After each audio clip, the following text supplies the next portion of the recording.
Vous suivez les informations en français sur la chaîne des valeurs. Vous avez raison, mesdames, messieurs. Tout de suite, on attaque les titres.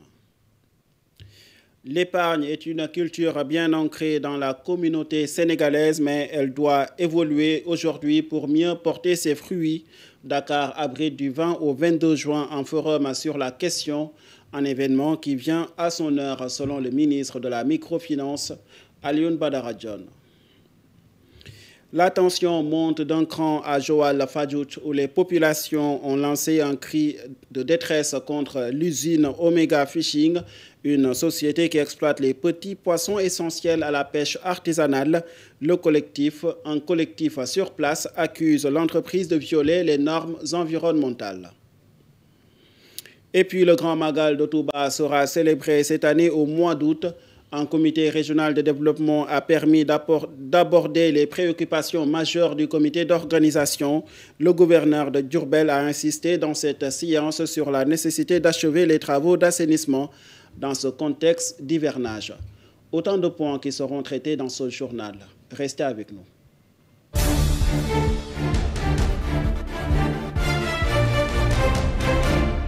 Mesdames, Messieurs, bonsoir et bienvenue. L'épargne est une culture bien ancrée dans la conscience des Sénégalais, mais elle doit évoluer aujourd'hui pour mieux porter ses fruits. Dakar abrite du 20 au 22 juin un forum sur la question, une initiative de l'agence de communication Matt Evans. Ce forum vise à favoriser une meilleure culture financière auprès du grand public et des décideurs, selon son initiatrice. Mati Diakhaté s'exprime au micro de Pape Alassane Diop. Comme on dit, les premiers seront les derniers. Ce n'est pas évident d'organiser. Quand on organise, les premiers à croire en nous, je pense que c'est cela qu'il faut savoir remercier et à vie, parce que ce n'est pas évident.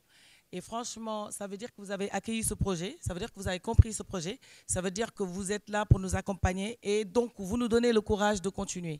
Parce que nous ne le faisons pas comme il l'a si bien dit, pour des raisons pécuniaires. Nous le faisons parce que nous savons que nous devons participer.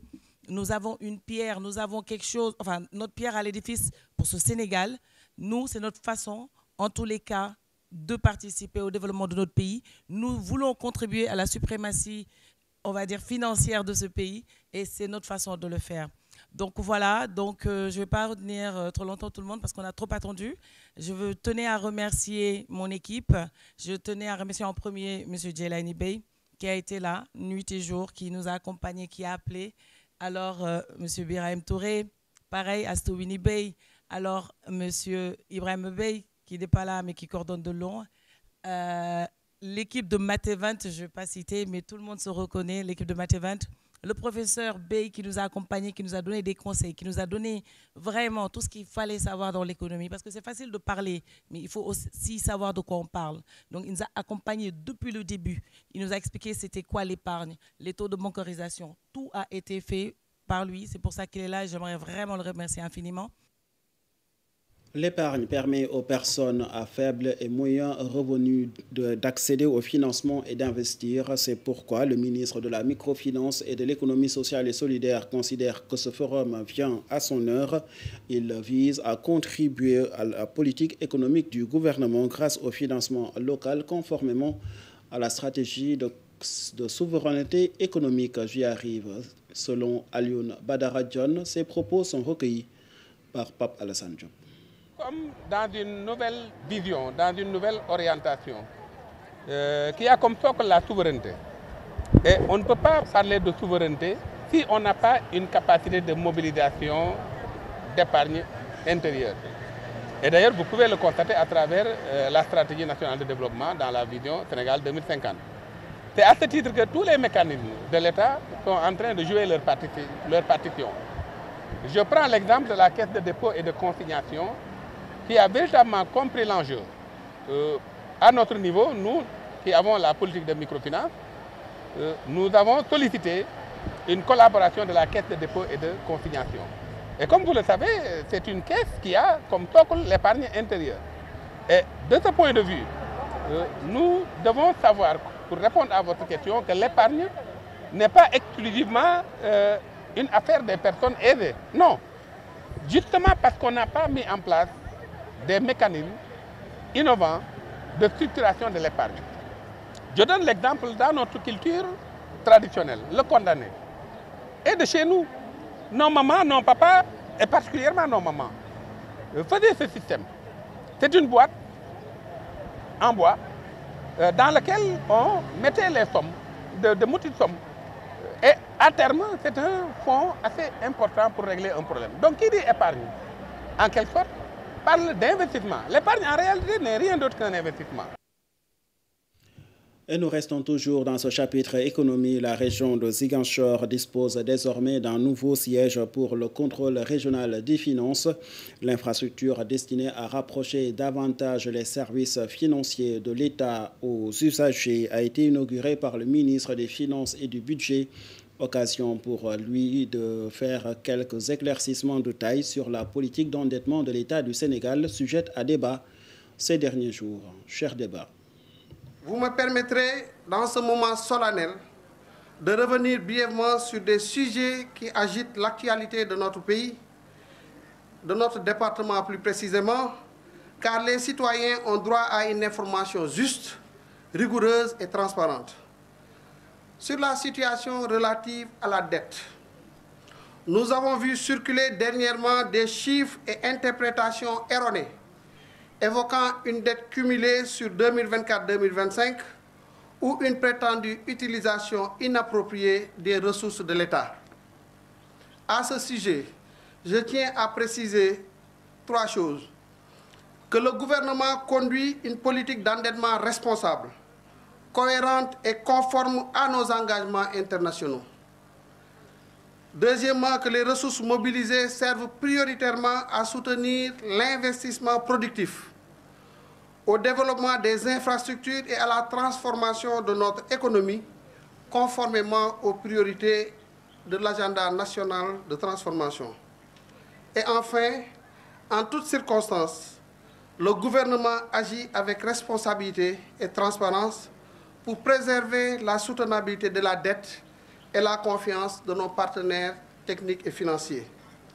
Cette approche s'inscrit dans un cadre de gestion des risques avec pour objectif constant de renforcer la résilience de notre économie.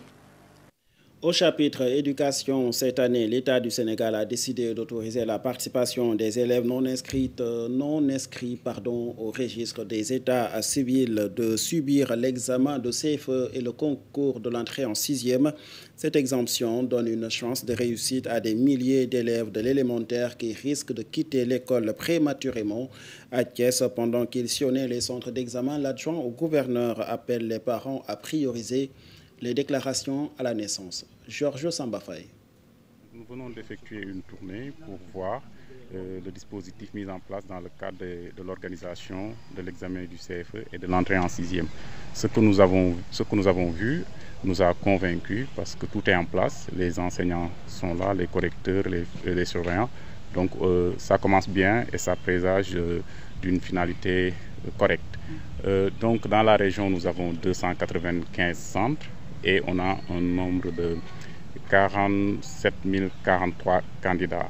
Donc principalement, ce sont les filles qui dominent avec un taux de 56,33%, je pense. Et donc dans la région, tout se passe globalement bien.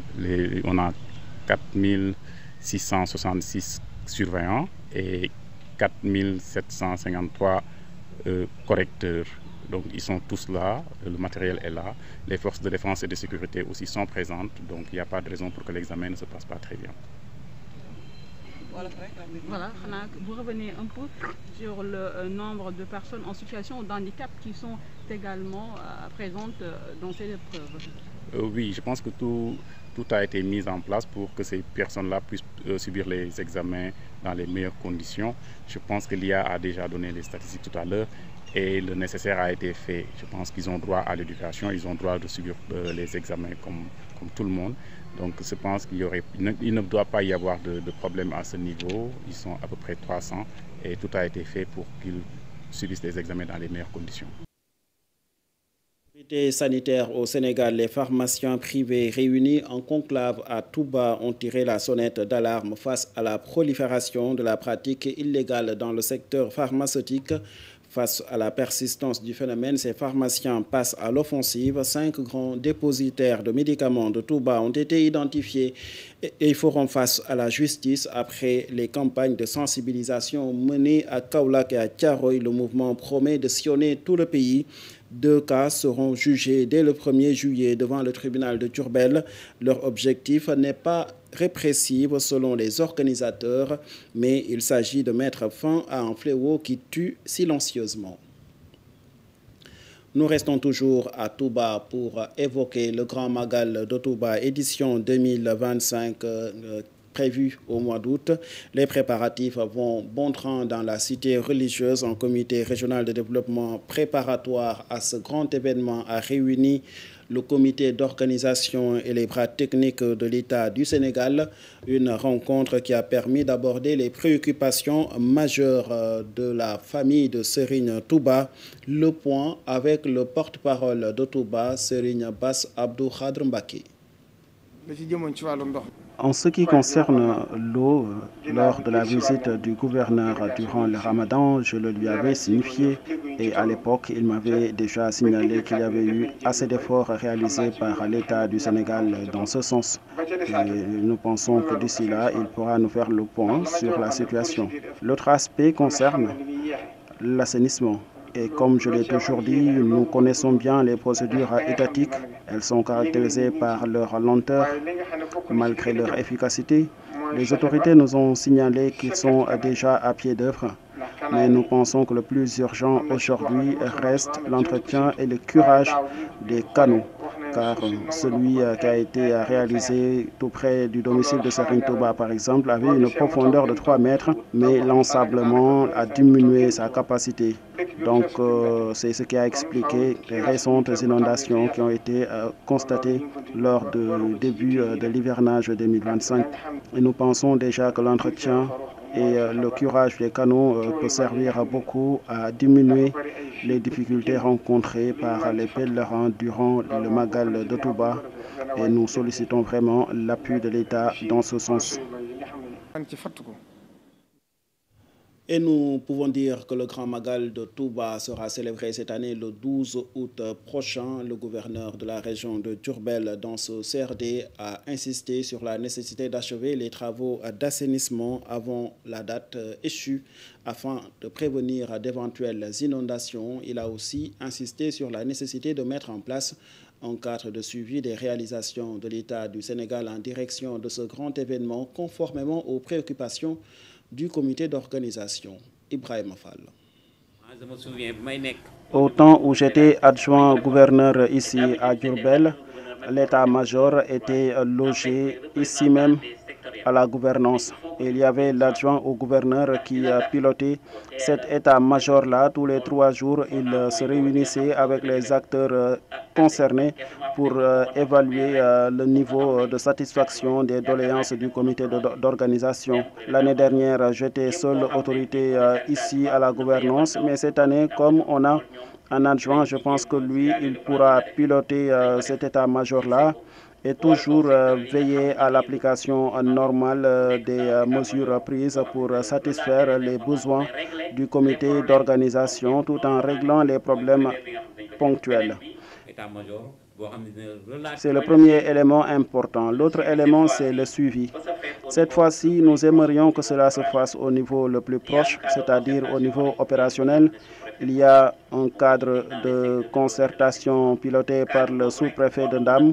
Nous pensons que ce cadre de concertation-là doit pouvoir assurer le suivi normal des opérations entreprises par les services techniques pour satisfaire les besoins du comité d'organisation et permettre aux pèlerins de passer un bon magal.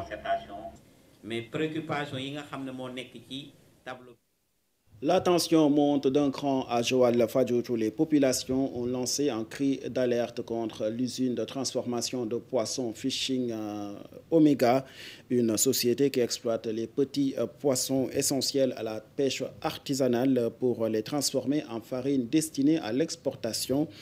À ce rythme, il ne restera plus rien dans les eaux sénégalaises, ni pour se nourrir, ni pour faire vivre des milliers de familles. C'est ce qu'a déclaré un collectif mis en place pour lutter contre l'implantation de cette usine à Joal-Fadioutou. Mamadou Wagan Diouf porte leur voix. C'est extrêmement grave. On a vu des usines qui doivent notamment être à 500 mètres des habitations, alors réellement elles sont à côté ou même dans les habitations. Entre autres aussi, on a vu des usines qui rejettent une pollution de l'air toxique. On a des écoles, des lycées dans les alentours qui sont obligés même d'arrêter les cours quand l'usine est en production. On a même recueilli des témoignages des gens qui disent que quand les usines entrent en production, ils sont obligés de se déplacer, des déplacements forcés de population jusqu'à ce que l'usine arrête de produire pour qu'ils puissent revenir. Et aussi, ce qu'on a aussi noté qui est extrêmement grave, c'est la multiplication des cas d'asthme dans toutes les zones où ces usines sont implantées et aussi la multiplication aussi des cas d'avortement. C'est une étude scientifique sérieuse pourrait faire le lien entre l'implantation de ces usines et ces différents cas d'asthme et d'avortement. Nous, ce qu'on peut faire à notre niveau avec l'engagement très brave du collectif, c'est sensibiliser. Nous parlons de la guerre entre Israël et l'Iran. La coalition Sénégal-Palestine dénonce avec la dernière énergie l'attaque d'Israël contre la République islamique d'Iran qui a été déclenchée le 13 juin 2025. Dans un communiqué de presse, la coalition Sénégal-Palestine a condamné avec fermeté le comportement belliciste de l'État d'Israël. L'État juif est accusé de semer un chaos total dans la bande de Gaza à travers des actes génocidaires visant clairement à éradiquer le peuple palestinien de la surface de la terre. Ceci en pleine violation des règles du droit international. Israël a attaqué l'Iran le 13 juin 2025 pour l'empêcher de se doter de l'arme nucléaire. Depuis lors, l'Iran riposte à ces attaques. À ce jour, plus de 400 personnes ont été tuées du côté iranien, a fait savoir la coalition. Fin de ce rendez-vous d'information. Merci de l'avoir suivi et merci à toute l'équipe qui a aidé à la réalisation. Excellente suite de programmes sur Mourchid TV.